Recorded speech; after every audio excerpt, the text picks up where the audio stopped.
What's up, guys? Good evening. I'm usually a little bit earlier than this video. We are just a little bit late today, but better late than never. We have practice reports from both the Seahawks and Browns that indicate who might be able to suit up and who might not be able to this weekend in the game. So let's just go ahead and go through it. I've got this from Brady Henderson for the Seahawks side of things.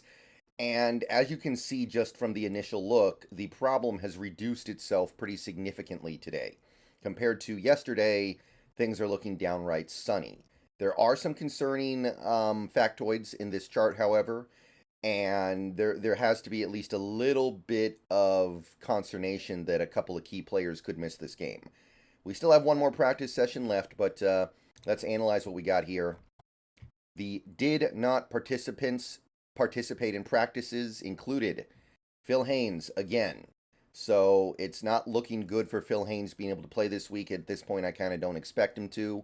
It's a little bit surprising that he would be questionable last week and still not be able to practice today, but it's what it is. It's what we're looking at right now.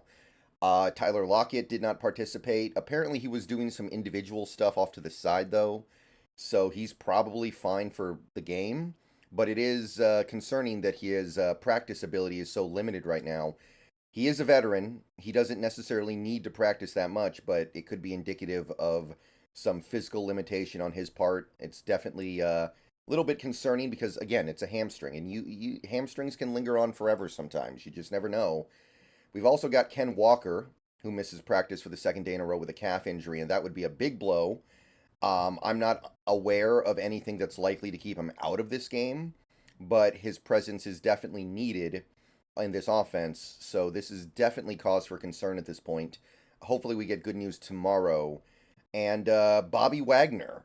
Bobby Wagner misses his second day of practice. So there's some real possibility here for losing key veterans in this game, like Lockett and Wagner. Now, Wagner, like Lockett, is a veteran. Him missing practice time is not that big of a deal, but it's not a rest day. They're not marking it as a wet rest day. They're marking it specifically with some kind of an injury.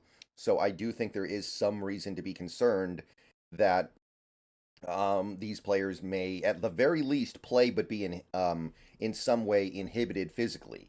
Like Wagner might be out there, but he might be slower than even usual. Lockett could be out there, but he might be less effective than usual. So these are all four guys that matter. I know a lot of people don't like Phil Haynes, but Phil Haynes, I think, is playing really well when he's in position this year. And the fact that he's not practicing tells me he's not ready because last time he tried to play while injured against the Bengals, it went very badly for him. So I'm thinking he misses, and these three guys, I just don't know.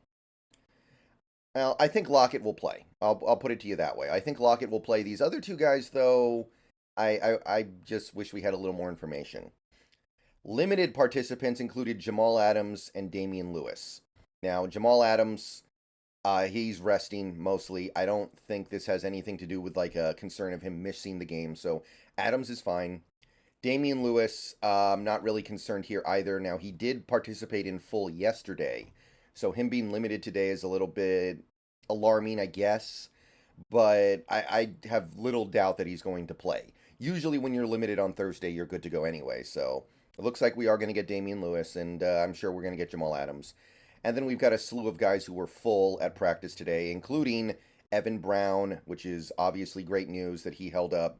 Charbonnet held up. Great news there. Jordan Brooks back to practice, so that's great. Noah Fant, Metcalf held up. Trey Brown held up. So there's a lot of really good news here. We're getting a lot of guys back, it looks like. I don't know if Eskridge or McIntosh will play, but it seems like they could if we want them to.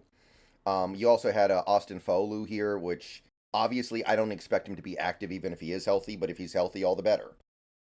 So should have most of the team back this week. Maybe not the whole thing. There are some things that I am concerned about as we go into this weekend, or go into, well, let's call it Friday, because we still have one more practice session to get through.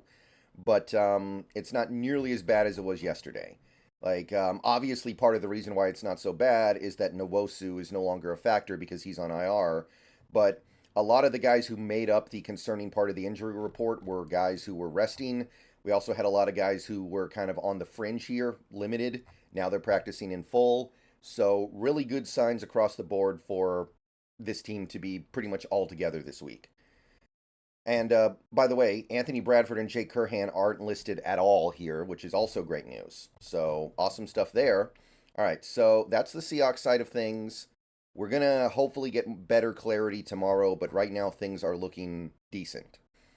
Let's flip over to the Cleveland Browns here real quick. I found their injury report on Dogs by Nature, which is their SB Nation blog site. And they've still got a couple of issues here, but like the Seahawks, their injury report cleared up a good amount today. Jerome Ford, still a DNP, and it sounds like he's not going to play for whatever that's worth. Marquise Goodwin did not practice. Hard to expect him to play because he's an older player that takes a lot longer to come back from these injuries.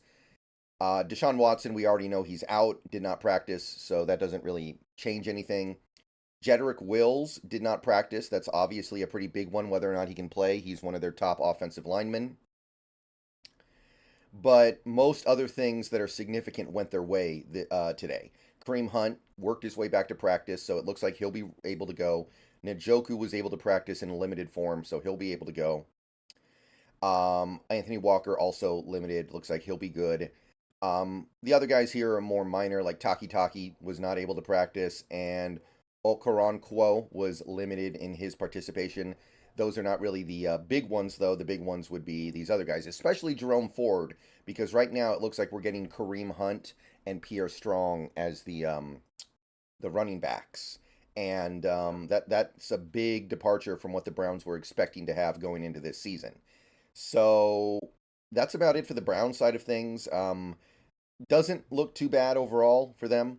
It's getting better at least, but they've already got enough going on. They're missing their starting quarterback. They're missing their starting running back. I mean, strictly speaking, they're missing their top two running backs, it looks like. So they're down to a guy they picked up mid-season and Pierre Strong, who hasn't really done anything in the NFL yet. But it looks like Amari Cooper's going to be fine. He's somebody who rested yesterday and is good to go today. Looks like they had a couple guys on defense that sat out yesterday, but it looks like they're full go today. So we're trending in the right direction on both sides, but it's a pretty big deal that the Seahawks get some of these veterans back tomorrow at practice, or at the very least, we're told by Carroll that they're fine. Like, you can miss practice all week and still play potentially, but obviously we need more information from Carroll if we're going to feel good about these guys and their ability to play. So, yeah, that's about it. I should be streaming with the Hawks Nest in a couple hours here as the Thursday night football game starts to wrap up. So, hope to see you guys there. I'll probably be on Twitch afterwards doing Resident Evil 7. So, I hope to see you guys there as well. Peace out. Go Hawks. And that's your injury report for Thursday.